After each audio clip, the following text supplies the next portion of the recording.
right, well, we'll go ahead and get started, and we know that we will likely have some folks joining us as time allows in their schedules. So I would first like to welcome everyone this evening. We're really glad to have you with us virtually tonight. My name is Linda Bachman. I serve as Dean of Students here at St. Thomas, and I will be moderating our panel this evening. And in just a moment, you'll meet my colleagues who are from different areas on campus. But the purpose of our time together tonight is to discuss resources for student well-being at St. Thomas and how parents and family members can support their students. So we have a great group here tonight who will be very helpful in helping you as loved ones think about how you can best support your students' well-being throughout their time at St. Thomas. And in terms of our format, we're going to have our panelists introduce themselves, and then after they each introduce themselves, they'll give an overview of their areas on campus and how their areas support student well-being. And following that, we will have a chance for question and answer. Some of you submitted questions ahead of time, so I will pull some of those questions to ask our panelists. But you also have the option this evening to go down to the Q&A at the bottom of the screen and type a question in, and I will see that question. The chat function is disabled, so you will not be able to submit questions there. You'll want to make sure that you submit questions through the Q&A. So with that, we're going to go ahead and get started. And I'm first going to ask Dr. Marlon Blake, Assistant Dean of Students, to introduce himself and talk a little bit about how he supports student well-being. Marlon? Thank you, Linda. So as Linda mentioned, my name is Marlon Blake, and I serve as one of the Assistant Dean of Students here at St. Thomas. And I get the pleasure to work with Linda and these other great folks. So I mostly have two main functions in my role. The first one is that I support students who are having a challenging time at our university through our care team. And so that team is made up of a variety of individuals from around campus who we meet each week to talk about students who are just having a challenging time. And that challenge could be academically, socially, mental health concerns. There could be food insecurity, housing insecurity. And so our role is just to make sure that those students have a plan for success, and we support those students throughout their time. I do want to mention that we support any student at St. Thomas. So if you're supporting someone who may be in graduate school or a freshman or a sophomore, or whatever year they are at St. Thomas, our role is to make sure that they feel supported and have a plan of action. The other part of my job is that I serve as our parent and family liaison. And so every month you get that lovely newsletter from me. And so part of my role is supporting parents and families. And so some parents may call me to seek guidance on how to go about supporting their student. That could sometimes mean a one-to-one conference with the student or a one-to-one meeting with parents and families. Also, as I mentioned earlier, I help to our parent and family newsletter each month. We also host these webinars twice each year, one in the fall and one in the spring. And so again, my job is to just make sure that parents feel supported and have someone on campus they can go to if they have questions about how to support their student or seek guidance in general. And so I'll go into more specifics later on about some of the other ways that we support students, but that's what I'll start to in my overview. Thanks, Marlon. And now we'll turn it over to Deb Broderick.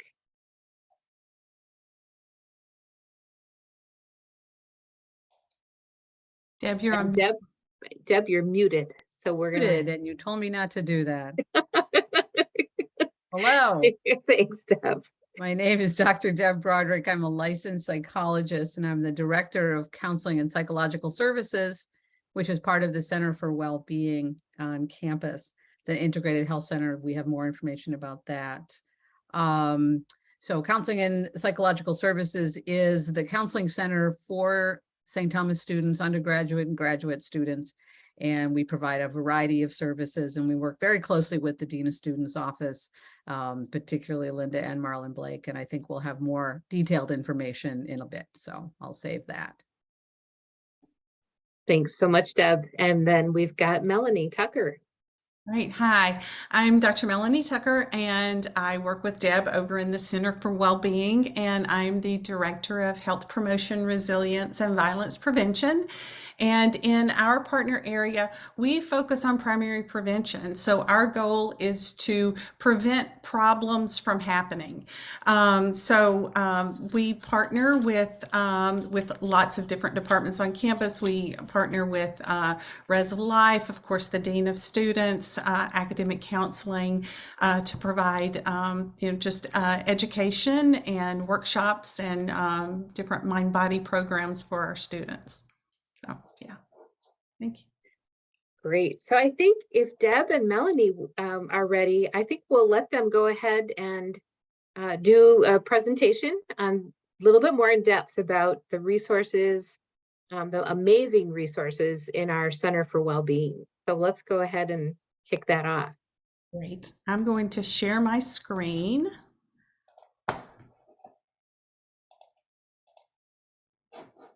Okay, I hope, can see that? Okay. All righty. Okay, so this is Center for Wellbeing. So Deb and I are going to kind of tag team here and talk about some of our services.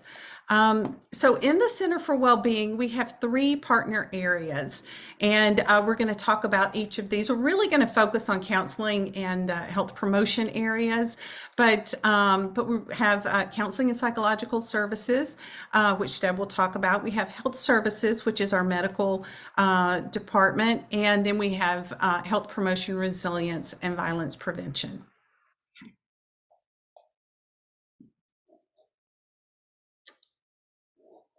At the Center for Wellbeing, so we're an integrated healthcare center by definition. And what that means is, just as Melody says, we have these different partner areas, and we all work together on things. But the idea behind the Center for Wellbeing is that we provide different levels of services to our campus community, to our students, and to some extent faculty and staff as well.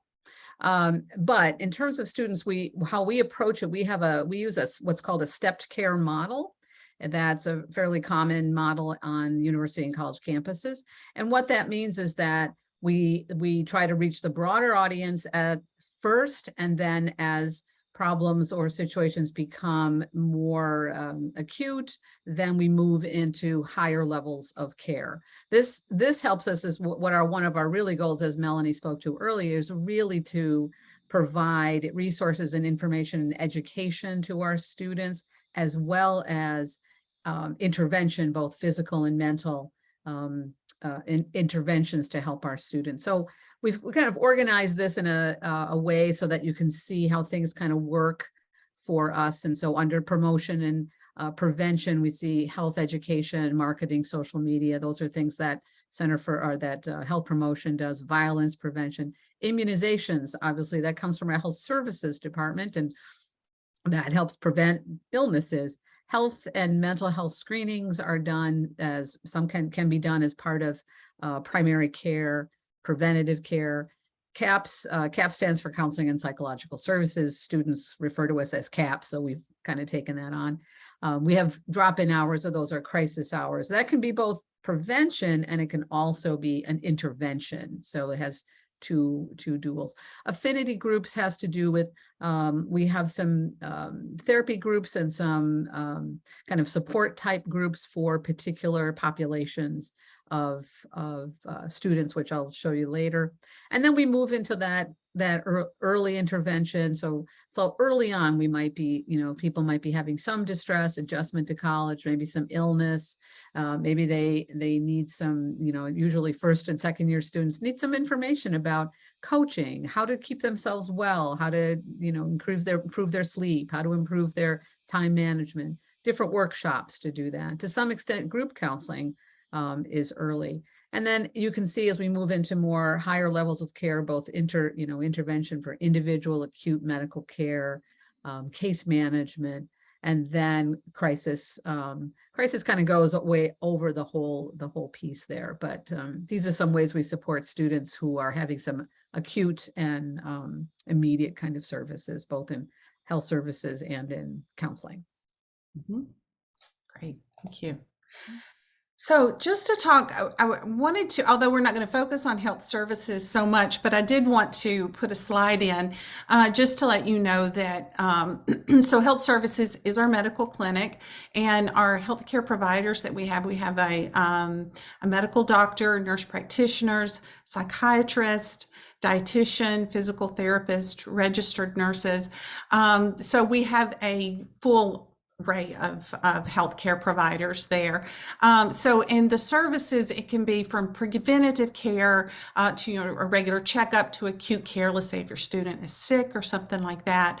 Also management of chronic illnesses, psychiatric services, appointments with the psychiatrist, med checks, those types of things.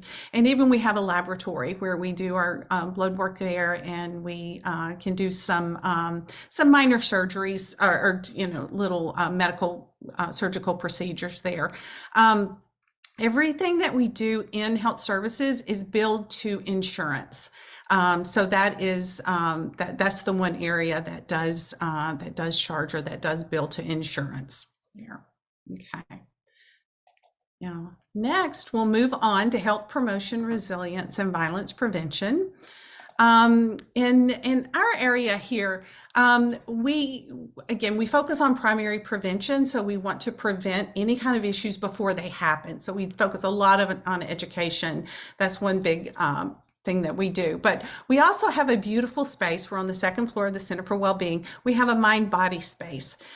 This is where we do our yoga, we do some meditation, and we do some of our education programs in that space.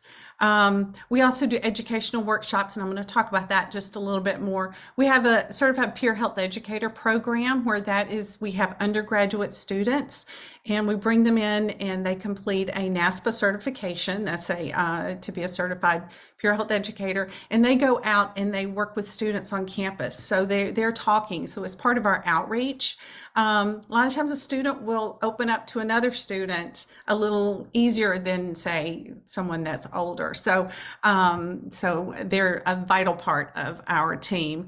We have wellness coaching, which I'll talk a little bit about more.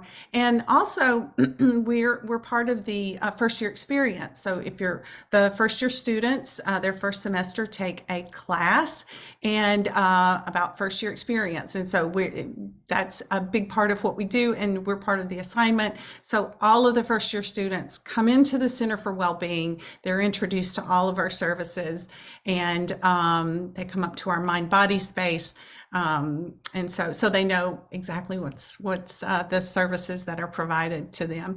All the services that we provide in health promotion, resilience, and violence prevention, the ones I'm going to talk about, is all part of their student health fee. So they don't pay an additional fee for anything that we do. So that's real important. So they're already paying for it, so might as well take advantage of it. So a big part is our mind-body focus. And one thing that we do, we have Koru Mindfulness, which is a program that we've just recently started. This is a 4-week course.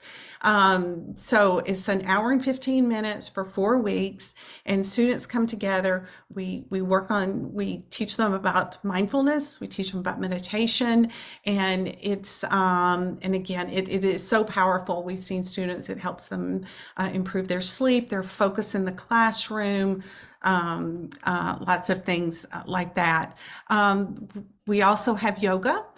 We offer that twice a week, and that's available to any of the students. And we also have 2 drop-in sessions of meditation. That's open to anyone. That's faculty, staff, students, and we have those twice a week. And students can just pop in. They don't have to have any experience with meditation. They can just pop in, and it's just 20 minutes. So it's a really nice introduction, or a way to keep up your meditation practice. Then for our education groups, we have several here. We have time management, which is a very popular one. We have sleep management as well. Students have difficulty maintaining that regular sleep, and so we work with them on that. We also do QPR suicide prevention training, and we also have wellness coaching, which this is very popular with students. This is a one-on-one appointment with a wellness coach. And what they do, they work with the students to set goals and and help them to sort of maintain those goals, hold them accountable, a little bit of accountability, help with the motivation to meet those goals. And some things that students come in with, they say, I want to sleep better, or I want to eat better, I want to get more physical activity, or I want to be more organized, I don't want to procrastinate. That's a big one. Students come to us for that. So this is, again, wellness coaching is a one-on-one sessions with a wellness coach. And again, all of this is part of their student health fee. And students can just make an appointment online. They can go to our website for the wellness coaching. The next one, we also have violence prevention trainings. That's a big part of what we do. We want the campus to be safe, free from violence. We have bystander intervention trainings. We have healthy relationships trainings and communication. We talk about that. A new one that we have just this year is called Healthy Masculinity. It's called a Man Enough series, and that's very popular with all the students on campus. And again, we just have other educational workshops as they come, all focused on violence prevention. And this is another one where our peer health educators, they go out and they do a bit of our training as well. Okay, Deb, I'm going to bounce it over to you. Okay, so counseling and psychological services. Mel, are you doing the slide?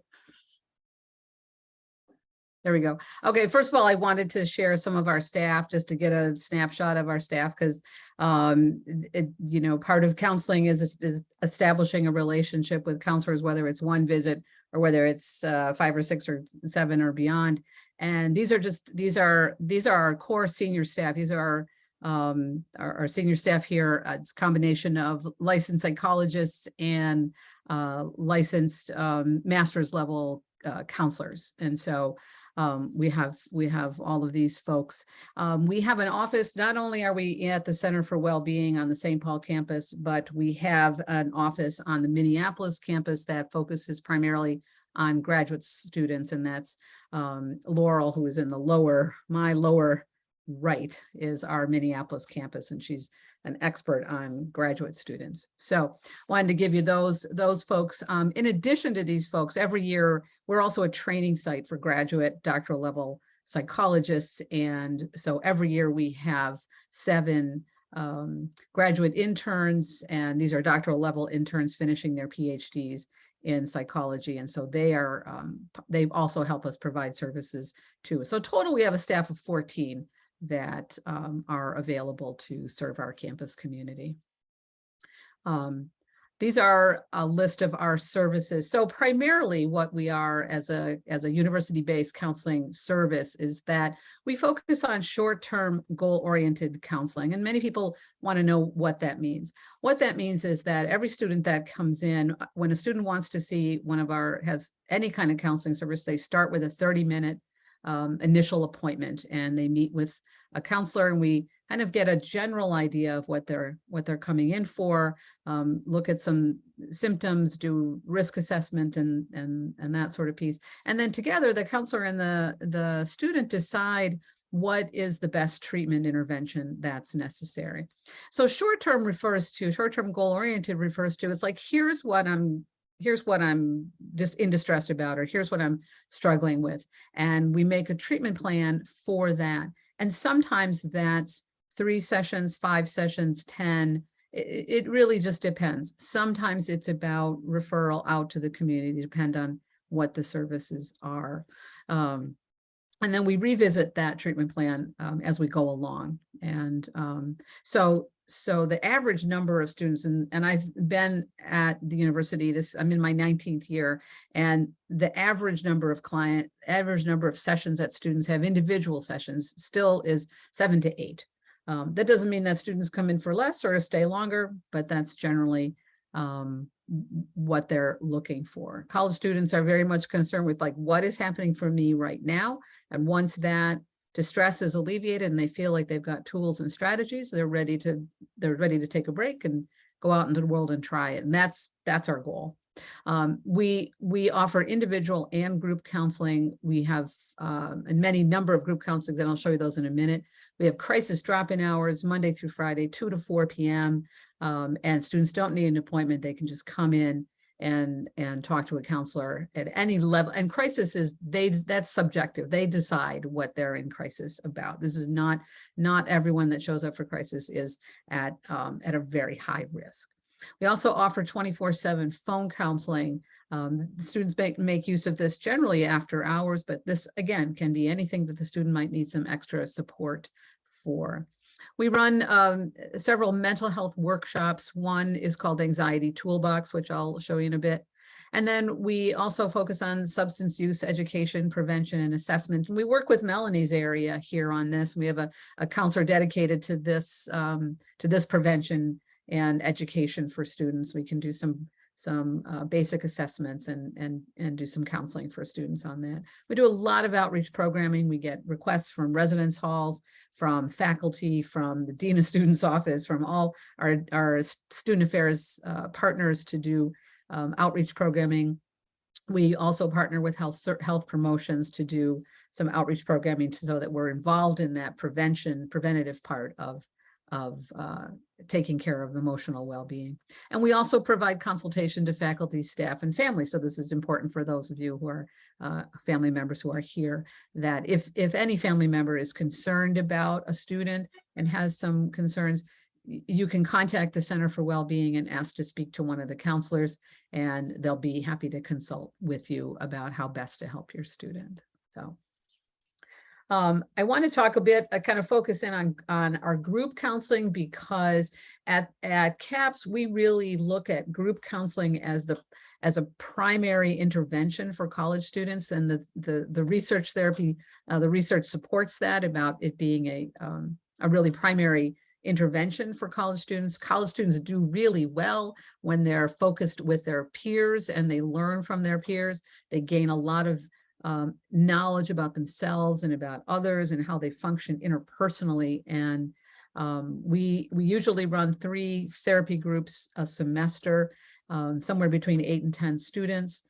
And every student I have referred into groups, with a few exceptions, say, I don't want to do group. And we talk about that, and they do group. And 100% of students in our surveys say that they would recommend group to a friend of theirs. So it's really a great service. And then these are some specific ones. We have a BIPOC gathering circle, which is it's kind of a drop-in, but has a topic, and Dr. Phil Rozier runs that. We have a Rev Up workshop. This is really helpful for students in their initial adjustment to college, when they're just trying to figure out kind of like how to take care of themselves and how to balance some of those things. And so we work on resilience, emotions, and values. And it's a 3-week workshop. Anxiety Toolbox we introduced this year.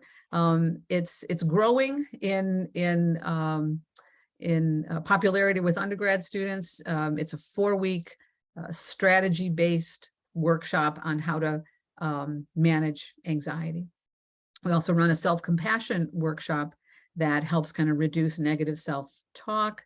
And then we also have an LGBTQ therapy group for students who are identify in the LGBTQ community. So we have a body image group as well that we run usually once a year to do that. So these are great groups. Students really like them, and it sometimes takes a little talking them into it, but when they do it, they absolutely are so appreciative of that. And then finally, we have crisis services. So as I mentioned before, we have the crisis drop-in hours, and then we have 24/7 phone counseling. And the 24/7 phone counseling is an extension of our office. These are licensed mental health professionals. And as the director, I receive a report of every phone call that is made, even the hangups. And so I receive a report of that. And so I'm able to go, if they're already a client at our center, I can go back to their counselor, or we can have the front desk. If they want a follow-up call, we can have our front desk staff call them and get them in for an appointment. So we can do some follow-up on some things. And it just provides that extra safety net that makes us in the counseling center, I think, and I think Linda is in Linda's office as well. It just gives us a little bit of reassurance that there's someone for your students to call, after hours when we're not there. So I think that's my last slide, right? Yeah. Back to you, Mel. All right. Thank you so much, Deb and Melanie. I just want to acknowledge some of the questions that came in ahead of time. Quite a few of them actually were parents and family members asking that said they wanted to better understand the resources that we have at St. Thomas. So I think Melanie and Deb, really, I really appreciate you going in depth to share the wealth of opportunities really that we do have to support students.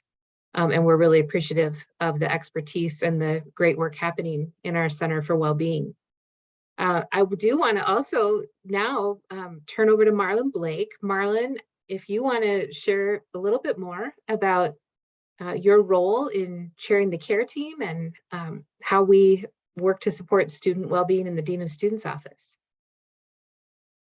Yeah, thanks, Linda. I definitely want to echo, I think there are, first by saying there are many resources on our campus, and I think sometimes it can be very overwhelming about just trying to wrap your mind around so much stuff that is there. And so I definitely want to encourage folks to, take your time to review the website, send us an email, and we can definitely walk you through some of those things. There are a couple of things I want to highlight in particular, I think, in our office, and I think often some of the most underutilized are resources that also can be helpful for parents and families. I think in our office, we typically see students, and it's usually never the academic things that they're really coming to our office about. It's always all the other stuff. And what I mean by that is, sometimes they don't feel connected to their community, or they're trying to find a new friend group, or sometimes it's I don't have enough money to access meals, or et cetera, et cetera. And so oftentimes the students we're working with are coming to us not necessarily about the academics, as all the other things that are impacting their academic experience. And so particularly in our office, one of the things we do provide for students are meals. And so we have a meal bank program currently where we can supply some students with a few meals to be able to eat on campus throughout the semester. It's not a meal plan, but for those students who may be struggling to pay for food at home or whatnot, our office can help them with a few meals. We also work with this group called the Minnesota Central Kitchen, and they provide us with meals that are ready to eat. And so those meals can last up to 3 weeks in the refrigerator or 3 months in the freezer. And so that's an opportunity for students who may need access to meals to be able to get a meal, and they're located in the off-campus student lounge on the second floor in the Anderson Student Center. So you can always encourage students to drop by our office if they may need support or help with access to meals. We also provide a laptop loan program. So if a student may need a laptop for a few weeks, if it broke or something to that idea, we can be able to help students to be able to at least have a little bit of a buffer to be able to have a laptop so they can be able to do their work. Again, sometimes your laptop breaks, it dies or whatever. And so again, it's those other things that usually can prevent students from having a good academic trajectory. A couple of things I want to mention is oftentimes we have students who come into our office who may have been diagnosed, particularly in high school or earlier in their college career, with the mental health challenge, if that be depression, anxiety, ADHD, et cetera, or they could just have some medical condition, if that may be asthma or some other lung condition or a heart condition. Oftentimes students don't realize that disability resources can be a really good support for them in helping them to be successful. Sometimes our students are, well, I didn't think I would have to use it, or I didn't know it was a resource. But disability resources can really be a great resource for students and supporting them on their journey. And so disability resources can help a student with accommodation, so extra flexibility on exams, or a quiet space for their exams, or flexibility with attendance. And so I would definitely encourage you, if you are supporting a student who may have a chronic mental health challenge or a chronic medical issue, to really make sure you're connected with disability resources, because they can be a great resource for students along the way. And I always say it's better to have it and not use it than not have it at all. And so I would definitely encourage you, if you have not talked with disability resources or your student, to definitely encourage them to do so. The other thing I'll mention is our parent and family handbook, which is on our Dean of Students website. In particular, I want to talk about pages 10 through 15, which is around mental health and suicide prevention. That is a really great resource, I think, for parents and helping them to formulate good talking points and entry points into talking with their students about challenges that they may be having, and just providing them with support.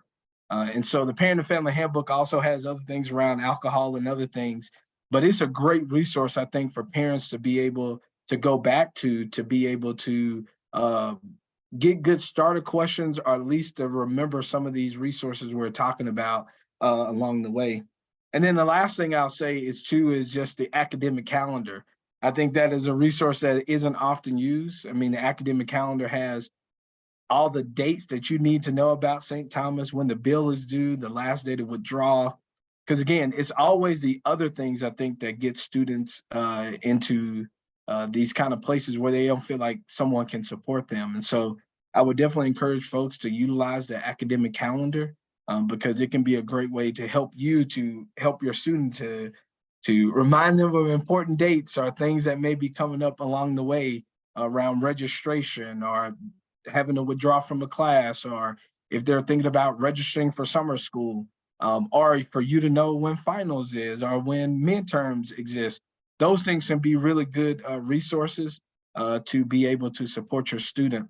And the last thing I'll say about the academic calendar is that it's also a good way for you to be able to plan if you need to connect with your student. So in a few weeks, we'll have Easter, well, maybe you can come home for the weekend, or maybe we can come up for a few days to be able to hang out. And so I definitely think it can also be a good resource for parents and families to be able to strategize when they may be able to connect with their student. If that be coming home or coming to visit, the academic calendar can help you to plan out those things. And so those are some of the things that I'll kind of highlight there, Linda. Perfect. Thank you, Marlon. So I'm going to turn now to some questions that have come in. And actually, before I do that, I thought it might be worth highlighting to our audience. We are, sharing with you this evening some of the resources, obviously, in the Center for Wellbeing and the Dean of Students office. I do want to also acknowledge that part of well-being for students is physical well-being and physical activity. So just wanted to make sure that we are highlighting that we have a really robust intramural program at St. Thomas, and that can be a great place to also form connections and meet new students by playing kind of more low-key on any of our intramural teams. We also have club sports at St. Thomas, a little more competitive, but for students that aren't a D1 athlete but want to be involved in a sport, club sports is another option. And then our Anderson, the Anderson Recreation Center, the ARC, is a beautiful state-of-the-art recreation center that we have for students also who want to work out. So just want to make sure we're capturing some of the opportunities to be physically active on campus also. Of course, we also have the beauty of the Mississippi River and nature walks really close by, which is a great asset to our campus also. So I think I'll start with a couple of questions. And there was a question that came in. Deb, I just am going to ask you to, I don't know if we stated it or not, but to clarify whether there's a fee at all associated with using counseling and psychological resources. Yeah, I knew that was going to happen. It's the beauty of Zoom. That's okay. Anyway, there's a health fees. All students pay a health fee each semester as part of their tuition. So services at counseling and psychological services are covered under that health fee, as are services at health promotions as well too. So no, individual services are not billed like they are in health services. So Perfect. Good question. Yeah. Thank you, Deb. So this, I'm going to ask Marlon to start with this one, and anyone else should feel free to jump in. But a couple of parents ahead of time sent in a question asking for advice on how to support their students who may not be feeling connected at St. Thomas. And I don't know if these are first-year students or second-year students, but just give you a chance to respond to how parents or loved ones can support a student not feeling quite connected yet. Well, I guess I'll say, I think the first thing and I think working with your student is really to help them to understand what may be realistic. I think oftentimes when we're working with first year students in particular, I think everyone thinks they're going to come in and their roommate is going to end up being in their wedding and they're going to be friends for life. And it doesn't always work like that. I think for some of us, it's about how do we help our students to understand that connections and building a sense of community doesn't happen within 2 weeks. There are some of us who that may work for and that may happen, but for the majority of people, it is going to be a wave over time. And I think oftentimes that starts with folks who are in their residence hall that may live on their floor. And then that may, in the first and the second year, that's where most of their connections may happen. And then I think from their junior to their senior year, those things start to shift as they may be more connected to folks academically who may be in their major. And so I definitely think the first thing is about what's realistic. And again, it's not going to happen like in the first couple of weeks. And so what I would say is I think really encouraging your student to think about, well, what kind of relationships would they like to have? Because I think too often we're not really clear about, do I want really deep connections with just a few people? Would I like to know a broad range of folks? And so I definitely think asking your student, well, what would those relationships look like? And I think from there, you can guide your student to where it may be beneficial for them to find those connections. So it may be in their student organization. It may be someone in their class. For students who work on campus, it could be their coworkers. They may meet new folks through those ways. I think also encouraging your student to branch out a little bit, sit next to someone different in the dining facility. You know, when they're on the shuttle, if they're going to campus or if they're walking across campus and they notice someone who has the same colors they have on, make a new friend, right? So I think there are many activities through campus activities and other things on campus that I think you can kind of help your student to navigate what it is. And I think what is realistic, I think over time, like things are not going to happen in the first couple of weeks. And then as they progress through St. Thomas, some of those friendships may like look different. They may feel different. They may end. And so I think it's like, how do we help them to normalize that that's a part of this experience and will probably happen until they're in adulthood as well, because we have friends who come and go in our own lives as adults as well. So I just think about it's just normalizing that. It's just the ebbs and flows of how we go through our development. Thank you, Marlon. Deb and Melanie, I'm going to ask you if you want to piggyback off each other, but this question, and again, this one came in a few times ahead of the webinar, and it's parents asking for some advice on how they can support their student who may be feeling really overwhelmed and stressed. Like, what are some words of wisdom for a parent or a aunt, uncle, a person of support in a student's life when either that student is directly telling you that they are feeling incredibly overwhelmed, or folks might be picking up on some cues that their student is feeling overwhelmed.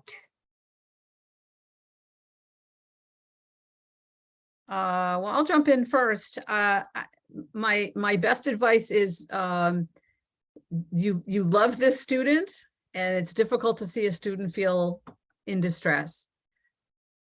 Do your best to resist the urge to fix it for them.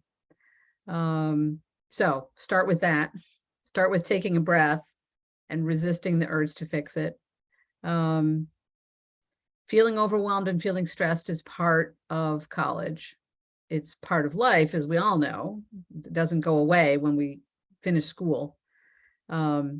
So to kind of echo what Marlon said, I think my best advice, first of all, is to really listen to your student and to ask your student to tell you more about feeling overwhelmed and feeling stressed.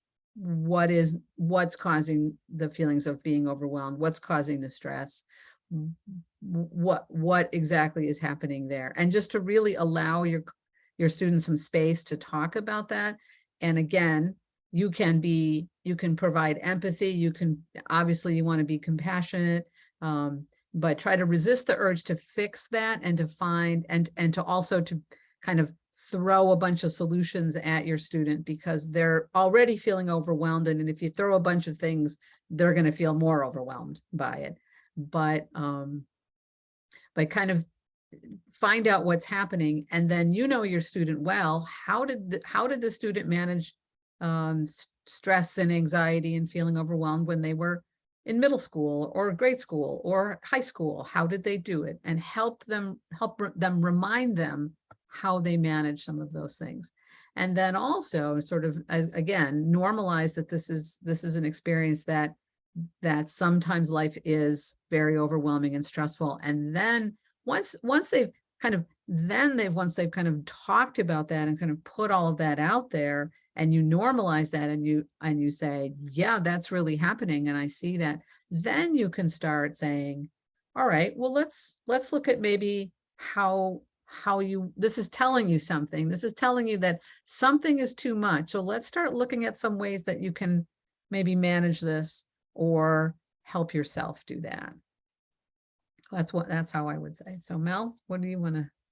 Oh, very well put, Deb and Marlon, on that too. I would, of course, I think about so much when we work with students, when they come to us for wellness coaching, and we talk with them about, again, putting themselves out there.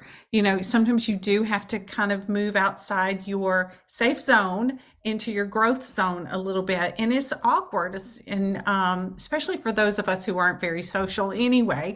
But again, it is very difficult. And going back on Deb's saying, don't try to fix it. But, again, supporting them, encouraging them to maybe to really put themselves out there, meet some new people, because a lot of times that social support is so important to help with that stress.